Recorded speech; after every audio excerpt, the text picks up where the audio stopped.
In this week's Parsha, Parshas Ki-Seitzei, the Torah says, Loi sasgir eved el adoinov, asher yinotzel eilecho me'im adoinov. You shall not turn over to his master a slave who is rescued from his master to you. Imcho yeshev bekirbecho, bamokoim asher yivchar, ba'achad sho'orecho, batoiv loi, loi toinenu. He shall dwell with you in your midst, in whatever place he will choose, in one of your cities. You shall not taunt him.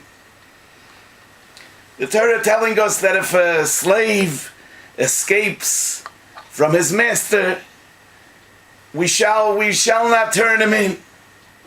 It's interesting that the Torah uses the words Bamokoim asher yivchar. Not only should we not turn him in, but we should allow him to live in the place he chooses. This expression, Bamokoim asher yivchar, appears several times in the Torah, but always it's referring to Yerushalayim and to the Beis HaMikdash.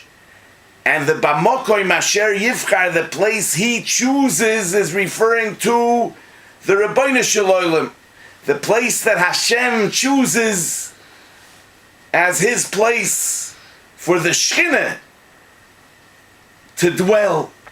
And here the Torah uses this same expression with regards to the slave who escaped his master. He shall dwell in the place he chooses.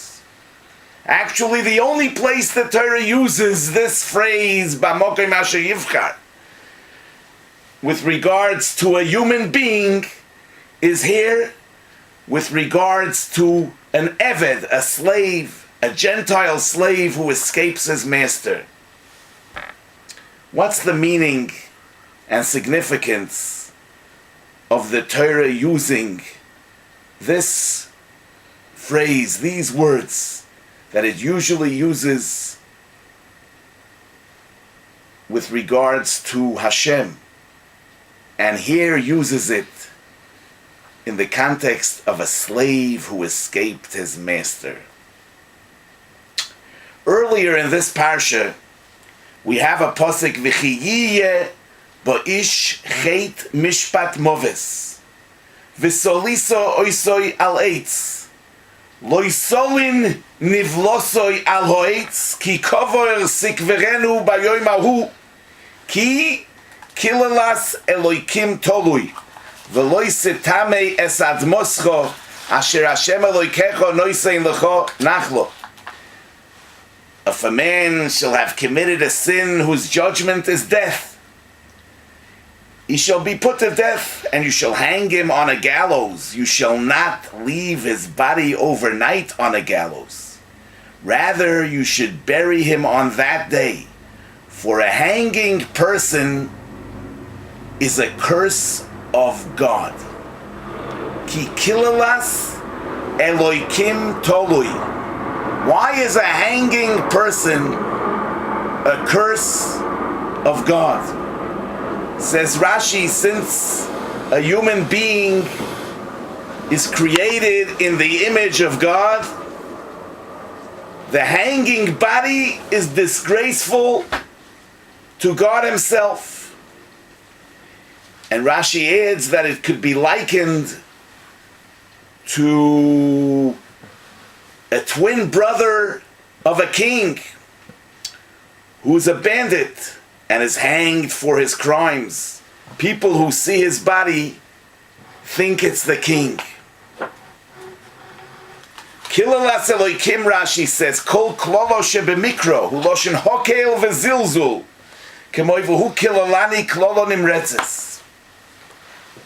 In other words, it cheapens the divine if a human being is hanging on the gallows overnight. What kind of a person are we talking about? We're talking about somebody who has a chet mishpat moves, somebody who deserves death, and he was actually put to death already.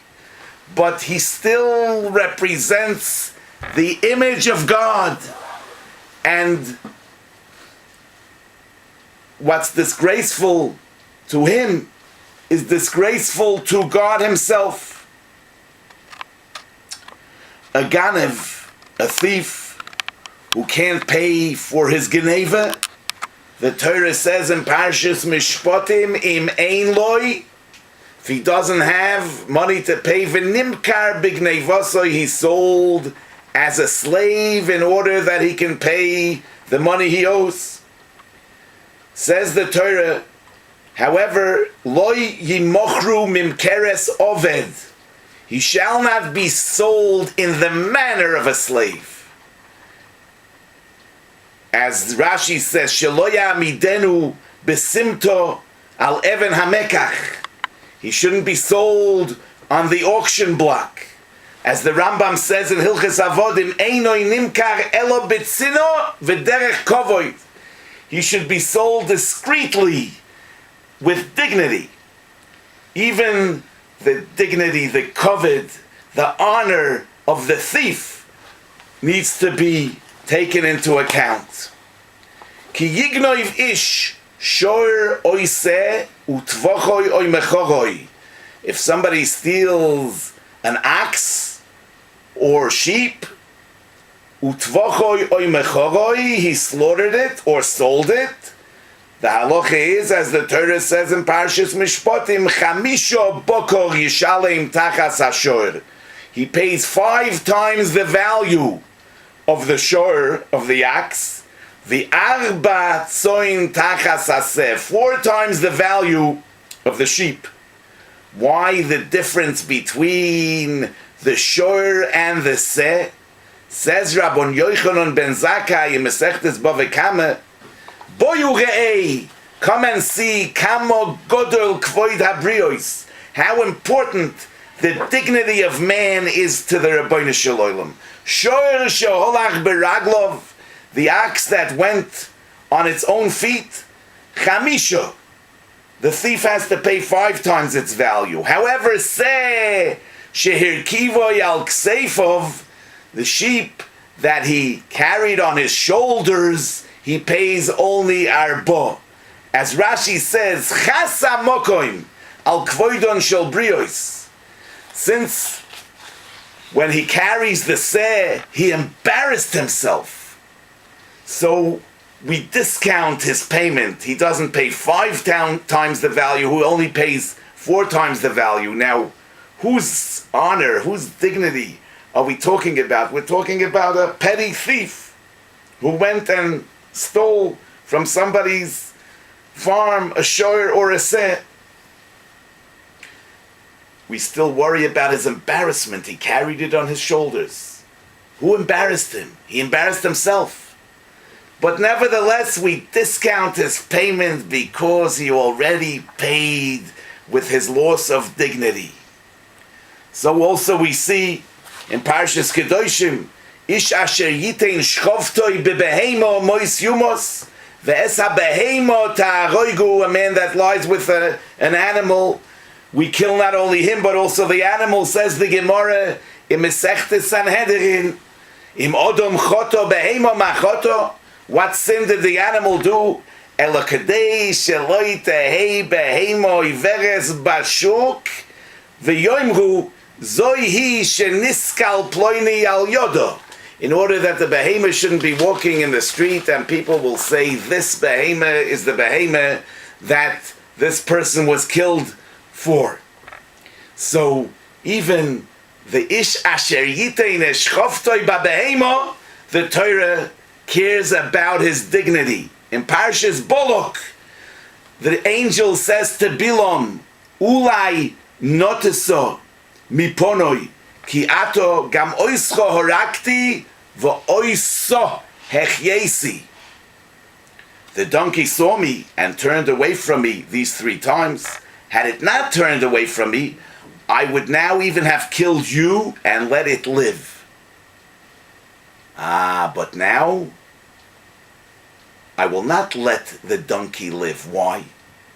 Says Rashi, that now that the donkey rebuked Bilam, it wouldn't be right to leave the donkey alive, because people will look at the donkey and say, this donkey gave it to Bilam. So we need to now kill the donkey. Even Bilam, who's going to curse the Jews, the Torah cares about his dignity and gets rid of the animal in order that people shouldn't put Bilam's covet down. Chayvei misois bezdin, people that are killed, that bezdin executes. Rabbi Baravua says in Masechta Sanhedrin that the Torah says, "V'ahavta l'reyacho kamoicho," you shall love fellow man like yourself. Bror loy misa yofo, choose a nice death for him. What's a misa yofo? Zokt Rashi sheloi tevazeu, don't embarrass him. In the process of killing the Harugei Bezdin, we have to be careful about their honor. In this week's Parsha, we say about the Chayovei Malkiyos, we say Arboim Yakenu, 40 lashes. You should strike him. Lo Yosef, but no more. Pen Yosef lahakoiso yaleile mako rabo v'niklo ochicho leinecho. If you'll strike him an additional strike beyond these, your brother will be degraded in your eyes. And from this we also learn a special halacha, that if the person that's getting the malchus had an embarrassing accident as he was getting the malchus, we stop giving him the malchus and it's over. He already has his kapora. With his degradation, with his embarrassment, he already was atoned for his sin. So it's, the Torah uses the same expression, mokoim asher yivchar, that it uses usually with regards to the Rabbeinu Shalom. Over here we say that even a Gentile slave was created in the image of God, and therefore he has choices. His choice of place to live is important to us. Bamokoim asher yivchar, he should dwell bamokoim asher yivchar. Just like the Rabbeinu Shalom has his mokoim asher yivchar, man has his mokoim asher yivchar, because human choices are really an expression of the divine, because man was created b'tzelem Elokim, in the image of God, and that's where he gets his bechira from. So we can learn from this how important it is to be careful about the kavod of human beings, about the honor of human beings, treating people with respect no matter what level they are on, and understanding the greatness of our neshama. Because just like the Rabbeinu Shalom is a boicher, we are a boicher. We make choices. May we merit to make all the right choices. A guten Shabbos.